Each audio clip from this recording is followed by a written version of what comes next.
Innately, we all are happy, healthy, wealthy, and worthy. We all just do things to interfere with that in varying degrees, in varying ways. Who is David Meltzer? Who is in this extraordinary building with us today? David Meltzer, what's going on, my man? Yes. To my left here is Dave Meltzer. David Meltzer was the real-life inspiration behind Tom Cruise's on-screen character. Jerry Maguire. What can I do for you, Rod? Show me the money. Show me the money! David and I also share a deep appreciation for exploring the world and the lessons that reveal themselves through travel. Can you think of any other place than travel to do your best, to learn lessons, and to have fun? The thread that joins us is so obvious to me. If we all could sit down at one big table, I think everybody would start to realize that the differences really sometimes just are in the names of the food, not the food itself. The lessons that I learn from the people that I meet by far prioritize where I travel, why I travel. How do you break down those walls, David, to connect and feel some similarity? Here's the template.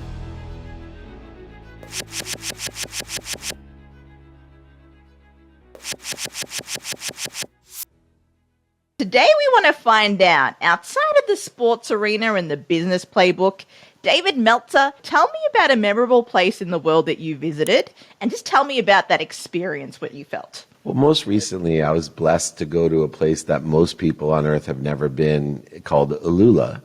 And it's an oasis in Saudi Arabia. As you know, Saudi opened up just in 2019, and I'd been to Dubai, I've been to Riyadh, I have been to Jeddah, but I had never even heard of Alula, and they had a dialogue during the World Cup where they brought in 122 of the biggest dignitaries around the world in sports and entertainment to hear me speak at Alula, and I got to bring my wife to this oasis as well. And it was a living Star Wars. It was a luxury Star Wars. I had my own pool. I had my own hut. There's no stormtroopers running around, but they had the biggest reflection building in the world in the middle of an oasis. So in certain times of day, when the light hit the building, it disappeared because it was reflecting the dunes. The food was extraordinary. The hospitality, exceptional. The different activities that they had, from, amazing helicopter rides to tours of, different pyramids or monuments that were built so long ago from this trading oasis that existed out in the middle of nowhere. And the resort itself was spectacular. So it was one of the most unique experiences. It was like literally being in a luxury movie, except for it was Star Wars. I think our Star Wars fans just geeked out there. Were there lightsabers in Alula? There wasn't, but if I go back, which I hope to do so, I will bring my own, because the content I could create with a lightsaber in the middle of this Star Wars setting. They actually had, too, an art implementation that was trampolines set into the sand. And so they had a whole park of trampolines that you could jump on. So there was just so many amazing, unique, never done before type of opportunities. And for someone that has traveled 200 days a year since he was 24 years old, excluding, of course, COVID, to find somewhere that has that many unique experiences definitely stands out. You said that you've been traveling pretty much 200 times a year for a number of years now.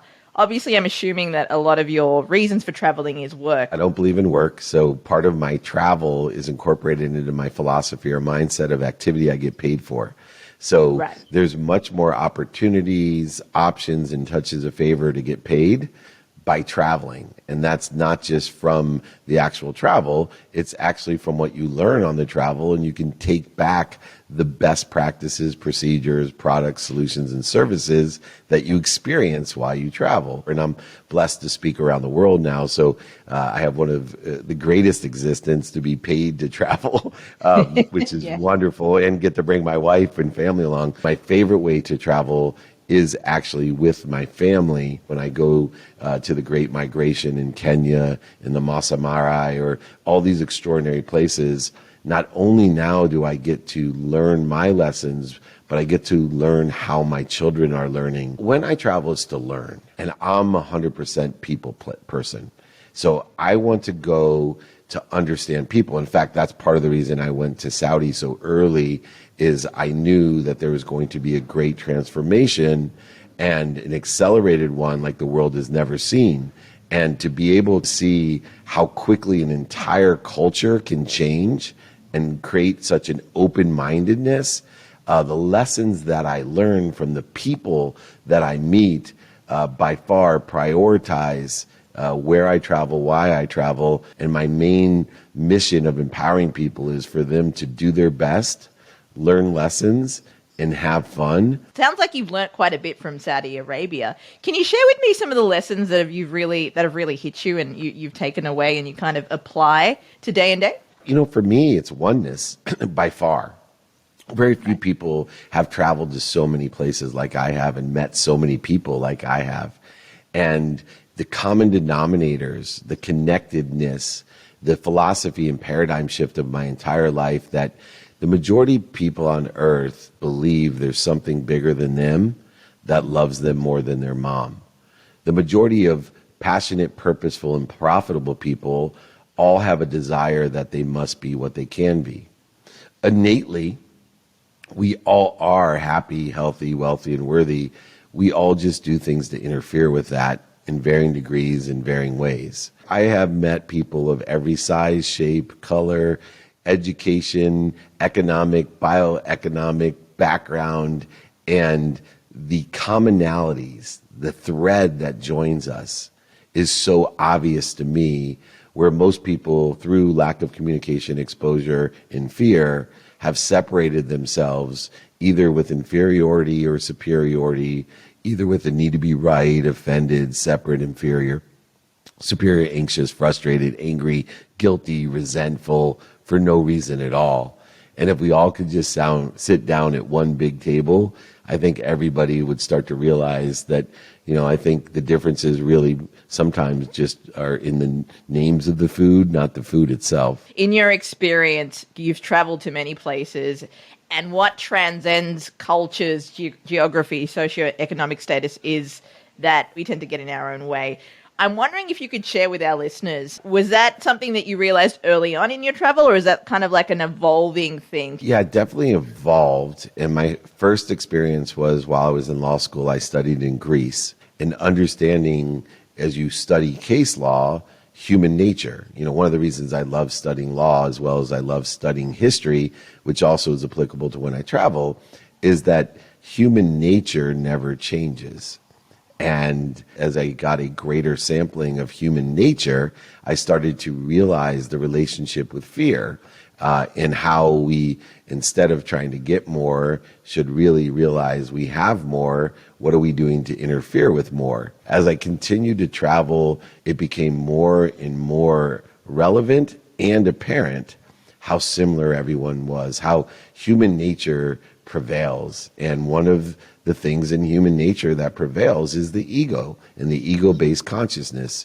And how can I, number one, identify fear, two, utilize it, and then effectuate a better trajectory. My mission, which I created, years ago now, to empower over 1 billion people to be happy, was derived from the awareness that I gained through the similarities of human nature, and said to myself, if I can find 1,000 people that can teach people to be abundant, to help other people, and to have fun, all lessons from travel, abundance I learned in travel, of course, helping people. I have a charity in Africa and Kenya. We build villages and high schools and colleges because entrepreneurship is such a priority in my life. I believe entrepreneurs will change the world. So I am the Chief Chancellor of Junior Achievement University. We have 100 million alumni around the world. We power 15 to 25-year-old entrepreneurs. We were nominated this year for a Nobel Peace Prize. I know that these impactful lessons from the blessing of travel have really not only changed my life, but empowered me to change other people's as well. When I moved to New York from Australia, one of the things that I learned was, there are different cultures here. I mean, Australia has a lot of different cultures, but here in Mecca, it's like it hits you in the face. I'm like, oh, wow, there's a lot of people here. One of the first people I met here said to me was, hey, if you ever struggle connecting with someone, ask them if they love their mother and ask them if they eat food. So those are the 2 tips I was given to connect with someone. Can you give me a connection tip to actually break down those walls and feel some similarity? I first utilize questions or comments to determine if this person has an open mind. One simple open-ended question about food, about where they're from, about their mom. I always tell people I'll never go broke, Ginni.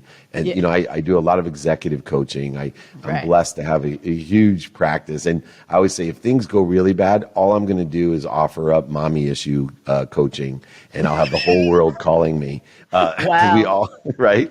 But Right. Here's the template. Find an open mind, ask an open question, ask them what they like about what they talked about, ask what they don't like about what they talk about, and then ask them, would it help you if? And if you can find something to help them with, you will have a relationship that is abundant and mutually beneficial, where later on you can ask them, hey, do you know anyone that can help me? Creating a community of people that have open minds, open hearts, and open hands, a community of people that not only can help each other, but know people who can help each other. And when we can do that, things become very easy, abundant, and aggregate and accelerate in the trajectory of where we want to be. I love that. I'm going to put that template in the show notes for anybody who's an expat in any country, how to connect with the local culture. That's great, David. I've got a couple more questions for you because I know you're a very busy man. The next question I don't like busy, active. Busy means unavailable. I'm very active. Yeah. I like how you corrected me there. I also am getting into the habit of not using that word because it does seem disempowering. So I know you're a very active man, as I'm a very active woman. You're an amazing coach and you're teaching amazing mindset strategies. I'm wondering, what's the most valuable lesson your parents or ancestors have passed on to you and something that you've taken and evolved in this lifetime? A lesson that I learned probably first from my parents and grandparents, and I have an energetic and genetic inheritance of, is called gratitude. I say thank you before I go to bed and when I wake up. It takes 0.1 seconds and it's free, probably one of the easiest things to do.